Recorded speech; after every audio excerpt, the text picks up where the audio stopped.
Hello, my name is John Smithin, and I'm the Executive Co-Director of the Aurora Philosophy Institute here in Aurora, Ontario, Canada. With me today is Ronen Grunberg, who's the Vice President Technology of the API, and actually was the original founder of the Aurora Philosophy Club back in the day, way back in the day, when we were all young.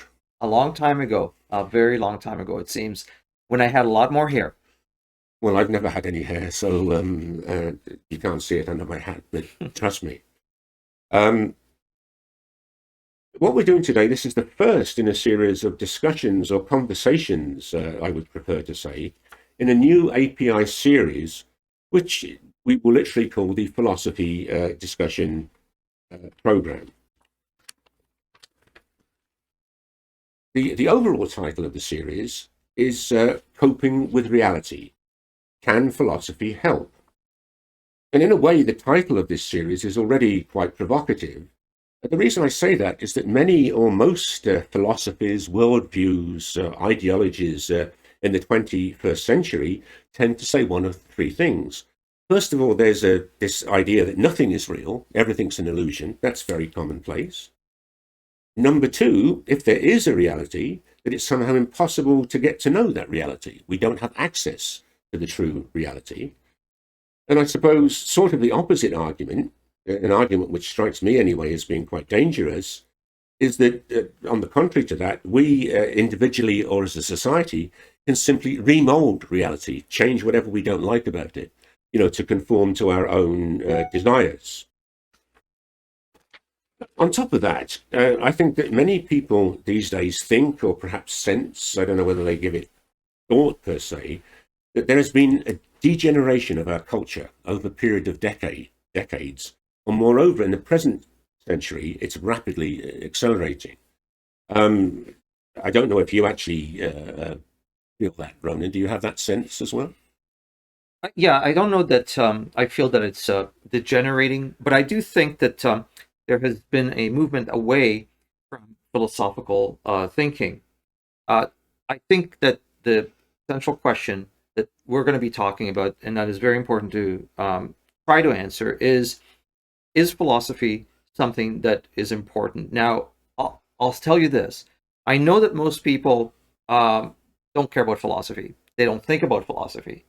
Um, when I was a teacher, philosophy definitely got sort of put to the side. There was one course in philosophy in grade 12, but for the most part, people don't think about it. And students know nothing about it because they're never taught any philosophy. The central question is philosophy something that has value for us in our society? Can it bring something to us that we do not have? I think that the answer is yes, but I think that this notion of nothing is real, it's impossible to know things, remolding reality. Those aren't things that most people think about, but they do think about how can I make my life better and how can I bring meaning to my life. And I think that philosophy is very important to do that. And I think that's something we'll probably discuss. Absolutely, absolutely. I mean, one way that I would put it is that what we plan to do is to see if the old remedy, and I'm going to be very, how can I put it, almost hokey here. The old idea, we plan to see if the old idea of thinking straight, can somehow be revived. And thereby, if any systematic attention to discussion of, philosophical concepts can be of any use. So this conversation today is the first in a series of seven programs. The titles, the one today is called "Why Philosophy? What is it? What is it for?" The next time we're going to be discussing about a thing called the philosophical order. Then we have a session on reality. Later we're going to have a session on what is ethics and so on and so forth. Go through things in a systematic way. This one is the title is "Why Philosophy? What is it? What is it for?" And literally, philosophy means the love of wisdom, and it's derived from two Greek words, philos, meaning friend or lover, and sophia, meaning wisdom. Does that seem reasonable to you as a philosophy teacher? Yes, and I think that one of the central questions again is, what is the difference between wisdom and knowledge? In our culture, we focus a lot on knowing something, knowing things, having knowledge. We also understand what the idea of wisdom. I mean, certainly people know what the word is, but what is the difference between like being wise and having knowledge? Is wisdom and knowledge the same thing, or are they different things? I think that this is something we need to flesh out and to try to understand during our conversation. Uh, is there a difference, and can we use philosophy to become wiser than we are? That's, so what is it? We've kind of put an answer in there. The rest of our title was inspired by a famous article by Ayn Rand, which was Philosophy, Who Needs It? Now, you've got some notes on Ayn Rand there, so I'm sure you'll discuss them later. I just want to mention that Ayn Rand was a very controversial novelist, philosopher of Russian Jewish origin, and she was a very influential figure in the popular culture of the USA in the mid-20th century. But controversial or not, I think it's very hard to disagree with what she said on that particular occasion. The answer to who needs it and what is it for is something like everyone and everything. What do you think about that? Yeah, and I think that for Ayn Rand, the idea is that philosophy is important just for practical reasons, and for her, the central key ingredient, I would say, in philosophical discourse is the ability to think rationally. Kind of brings back what you were talking about earlier, which is that our culture is kind of degenerating.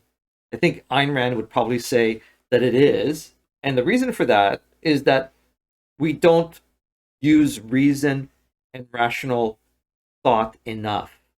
And if you look at social media, for example, you see people spewing opinions and saying all sorts of things that are devoid of reason.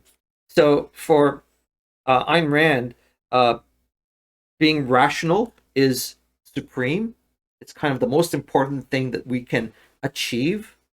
But being rational is something you have to learn. It's not innate. We aren't born with the ability to be rational or to think in a reasoned way.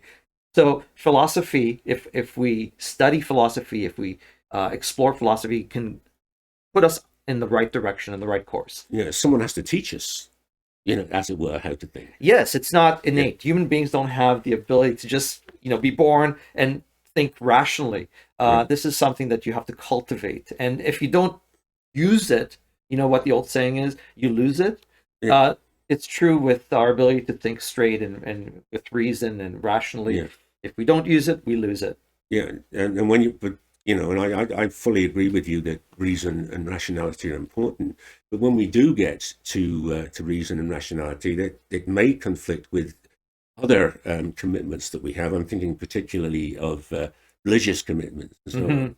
And I don't. Do you remember you and I had a conversation a few months ago with a person who's written a very interesting book, was an interesting book, on things like ancient religions, biblical exegesis. But this individual that we know tended to have a very distinct point of view, as tends to be the case when we're discussing religious ideas.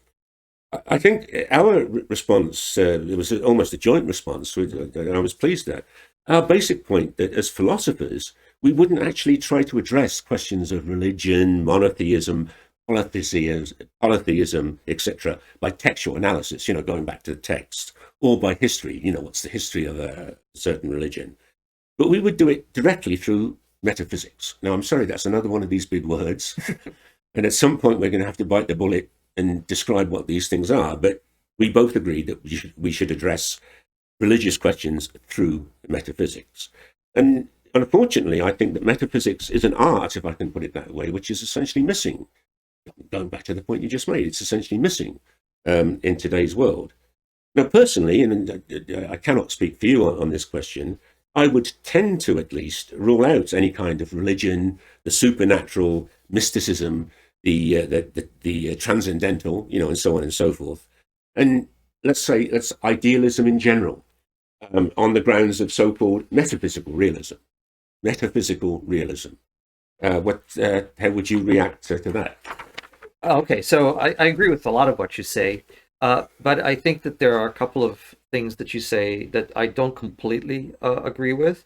So while I am not an advocate in philosophy, at least in philosophical discourse, of organized religion, I think that organized religion is here, and it has its place, but it certainly doesn't have its place in philosophical discourse. I would say that perhaps spiritual ideas, the notion of spirit, of non-material reality existing, does have a place. So this is a matter of for discussion, I think. I'm not sure you would agree with me on that, but while I think that reason is fundamental in philosophical discourse, there is also a place for spirit and faith, but not in the conventional organized religious way. Yeah, no, I can see that point.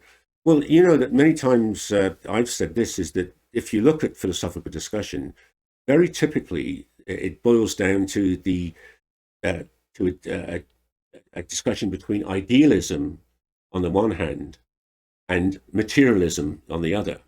But going back to the point that you were raising, as a matter of fact, I would say that both of those things fail. I would say um, idealism fails. I would say that materialism fails.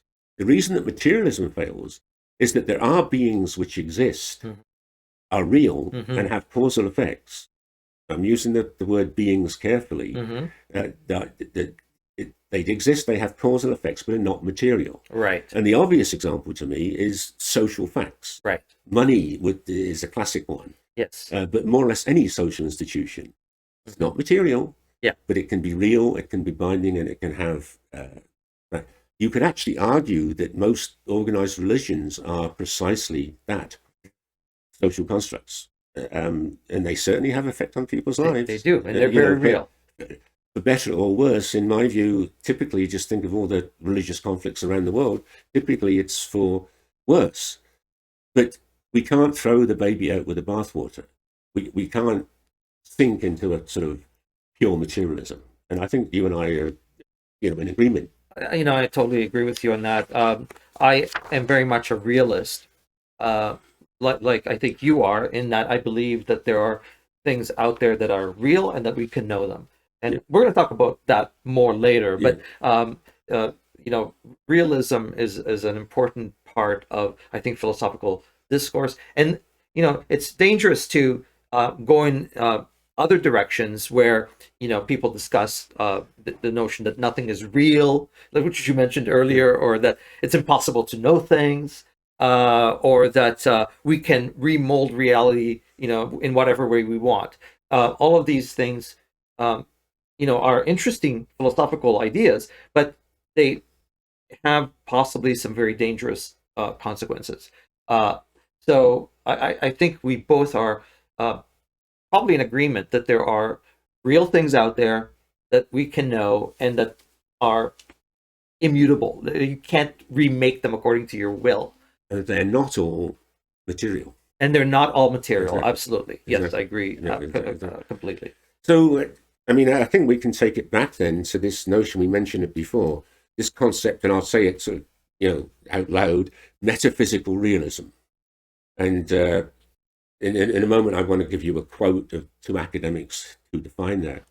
I just mentioned that my former PhD student, Alberto Mendoza, who is probably watching this somewhere, he coined the phrase, which I thought was great: realism per totum viam.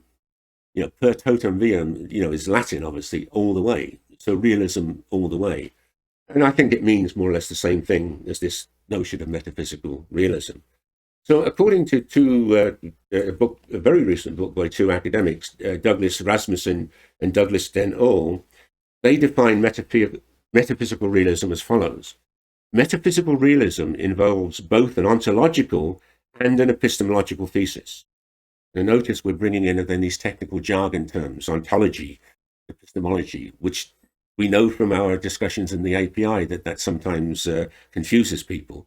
At some point, we're going to have to explain, what they are. We're going to get into all these definitions more for sure. But so there are two theses, ontological and epistemological, namely that you just said it, that there are beings which exist and are what they are apart from our cognition of them. So it's not idealism. We're not creating it all in our own mind. There are things out there. If the tree falls in the forest, the tree falls in the forest. Mm-hmm. And it makes sound. Maybe there's no one there to hear it, but the sound waves are there. Right? It's real. Right? And the next thing is that things are what they are apart from our cognition of them. And that we can know the nature and existence of these beings. What do you think of all of that? Yeah, I'm in agreement. I think that metaphysical ideas, or even the definition of what metaphysics is, and ontology, metaphysics, epistemology, et cetera, all these big words, people get scared of them. Mm-hmm. They are key to philosophical discourse, and we're going to get into them more. If you want, I can go over a brief definition of each one. So, yeah, I mean, if I asked you what is metaphysics, what would you say? Well, from my reading of it, it's essentially the question of what is real? What is the nature of reality? And understanding the nature of the real is fundamental to developing an epistemology. Based on what you believe is real, that's what you're going to know. So epistemology and metaphysics are intertwined and are kind of in a symbiotic relationship. Okay, so I'm going to ask, where does ontology then fit in? I mean, some people use that almost, what would you say, almost simultaneously with metaphysics. Mm-hmm. I would personally say that ontology is a branch of metaphysics. How would you sort out that difference, metaphysics versus ontology? Yeah, so for me, ontology is, yes, a branch of metaphysics, but I think it comes before metaphysics. Ontology is essentially the question of the nature of being. What is being? So it's not about the nature of reality. It's first of all asking, what does it mean to be? So it's even prior to metaphysics. Now it's very heady. All of this stuff is very heady. We probably should not go on with all of this stuff for now. No, we won't. No, but it's good to sort of just introduce those terms. Yeah. Right. I think we should just, again, bite the bullet with that term epistemology. What do we mean by that? Well, epistemology is a higher up kind of idea, and it is essentially the branch of knowing. So it's what theory is of knowledge in a way. What is knowledge? How can we know what we know? That type of thing. Yeah. Right. Science is a branch of epistemology. Absolutely. Yeah. It's about having a method for gathering knowledge. So epistemology is essentially what is knowledge and how do we get it? Absolutely. Yeah. So you see, this quote that I just gave, it kind of makes sense. An ontological thesis and an epistemological thesis. And as you said, there are beings which exist and are what they are apart from our cognition of them. I.e., it's about being. It's about the nature of being. That's ontology. What's the next thing? That we can know the existence and nature of these things. Yes, it's a theory of knowledge. There are ways to know. There are ways to find out. They may not be the conventional ways to find out. I'm not here talking about philosophy of science, mm-hmm. if someone is using a correct methodology or not. But it is possible to know. Yes. Not just to have an opinion. It's possible to know, and what is real is a definite thing.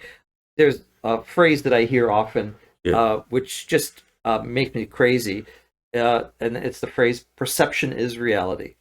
And it is a very common phrase that, we both hear, and I'm sure that the people who are listening to this also have heard. And this is potentially a very dangerous phrase, Yeah. because Yeah. perception 100%. is 100%. not reality. And this is something we'll probably talk Yeah. about later. Just because you think something is real doesn't make it real. And one of the, I think, tools of philosophy, or one of the goals of philosophy, is to be able to think clearly about the nature of what is. And it's based on being able to use reason and be rational. So again, people say, "Oh, I'm rational," but they don't know what rational is. Yep. They use the word, but are they really being rational? Well, this is In my personal experience, when someone says that they're being rational, they tend not to be. But maybe that's just me. I don't want to put anybody down. I mean, people, are very, I think, sincere, and I didn't people. I didn't mean to suggest, but very often I hear that phrase when the opposite is actually true. Yeah. Well, I think, no, look, I mean, we all have ideas that sometimes we don't think through clearly, Yeah. and we have to go back and kind of rethink our ideas. Yeah. But this is important, and in philosophy, this is a very, very important thing to be willing to do, not to be too tied to your ideas. Yeah. Oh, yeah. And be open-minded. Well, And that's a failing that I have had over the years, but I'm trying to change that. And my association with you, by the way, has how can one put it? It's moved me many miles in that direction. I think we all have the failings in that area, John. The truth is that I think we're all on this journey, trying to explore things, trying to find meaning, and try to understand our place in the world. And this is one of the essential, I think, reasons to actually pursue philosophy, because it gives us a foundation for that. So that's what we're doing, basically. That's the purpose of the original philosophy club. It's the purpose of the API, which it's morphed into. What we would like you, the viewers, whoever is watching this at whatever time, is to have your say. What do you think about these issues that we've raised and talking about? So I think next time we're going to discuss the philosophical order. We certainly are. Yeah. Whatever that is. Whatever that is, we'll find out. Okay. Thank you very much. Bye for now. Bye.